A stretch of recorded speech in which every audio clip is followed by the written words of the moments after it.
Hey there, it's Kate back, and today is Thursday. And today I want to continue this series on how we become more self aware and some of the ways that we can become more self aware. And already this week we've touched on mindfulness and we've touched on, uh, you know, journaling, we've touched on self reflection. And we also today are going to touch on some of the senses. So, and when I mean the senses, I mean we're going to touch on listening and also the mind body connection with becoming more self aware. It is so easy, lovely ladies, to, when you're in that room full of people and here comes that one person who really likes to talk and she's talking and talking and talking, and you tend to just float off and tune out somewhere, and suddenly somebody says, oh, what do you think? And then you're going, uh-oh, I got caught because I wasn't really listening. And sometimes we just do that because we tune out. Sometimes our ears get tired. Sometimes we're thinking of our response. What are we going to say back? Instead of being fully present and understanding that we need to be listening to create a proper response. And we don't have to go 10 to the dozen at blurting out whatever happens to come out of our mouths straight away. We can actually pause and think and go, well, that's a good idea, or I hadn't thought of that, and give yourself time to take in what was said. Listening is so important, and listening is something that or a skill that we have that teaches us a lot about other people.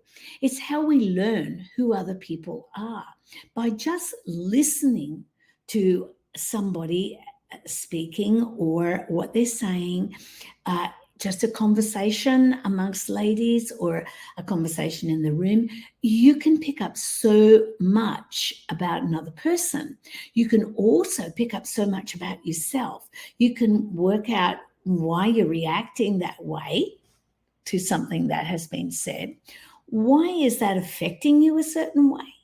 So by listening, we can actually start to become more self-aware of why some things rub us the wrong way, or why we perhaps don't like certain subjects, or certain subjects annoy us. The mind-body connection is really, really, really important.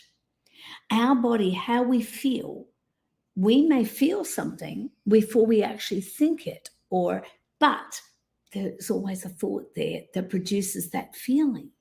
But we may not understand that.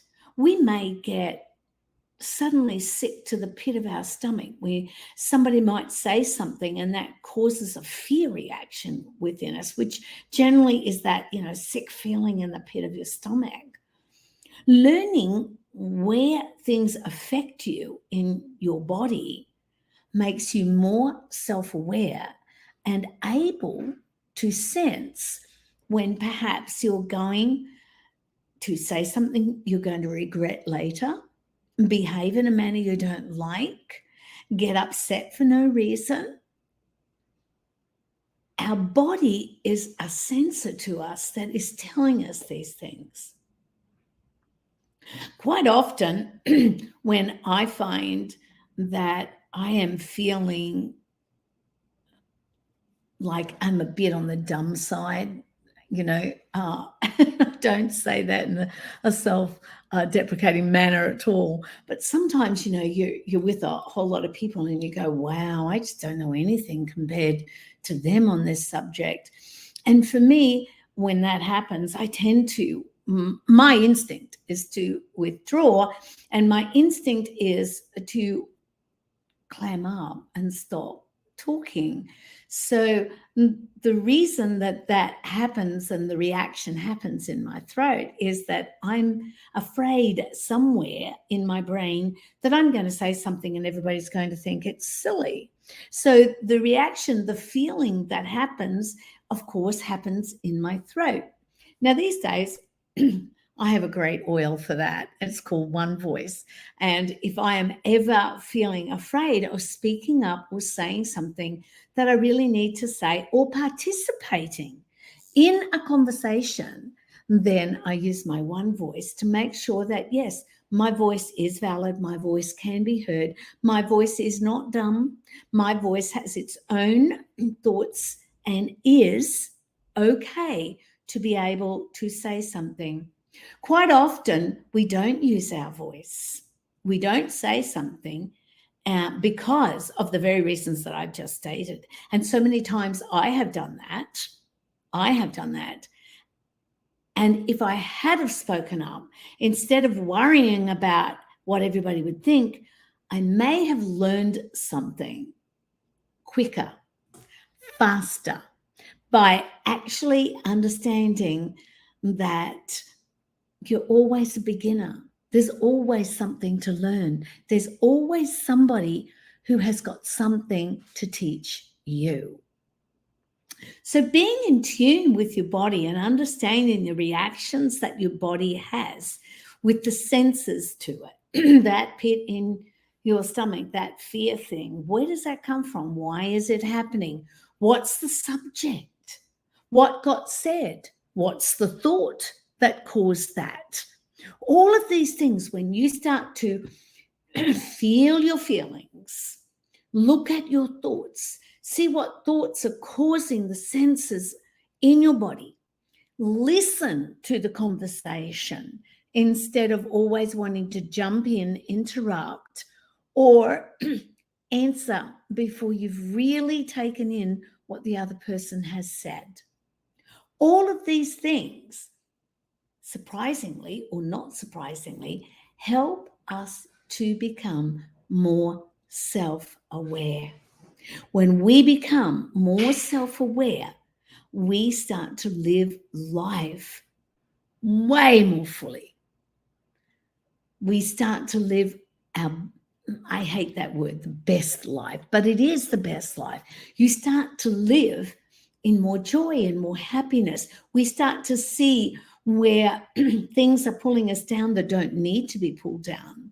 We start to see that maybe if we speak up here and say, you know what, I really don't know anything about that. Could you please tell me? Somebody is going to fill you in and you're going to learn something. So that's it for today. I've got a little warning thing on my screen. Oh, it's just a little, one of those little warning things that happens up on your screen every now and again. But I want you to look at today's lesson and take that in. Do you listen? How many times in the last week or so have you found yourself in a circle of conversation and suddenly found yourself not knowing exactly what the conversation was about? How often have you drifted off in a lecture or something that you're supposed to be learning and you needed time to wake yourself up and listen and learn? How many times have you understood why you get that feeling in your body of fear or trepidation, joy, sadness, anger, where it turns up in your body and why it happens? When we start to identify these things within ourselves, we are going to get rid of all of the thoughts that don't serve us. And when we get rid of the thoughts that don't serve us, we get rid of the habits in our lives that have become redundant and the ones that we don't need anymore to actually progress in this life, this one beautiful, amazing life that we have to live in abundance and joy. So that's it for today, and I will see you in tomorrow's video.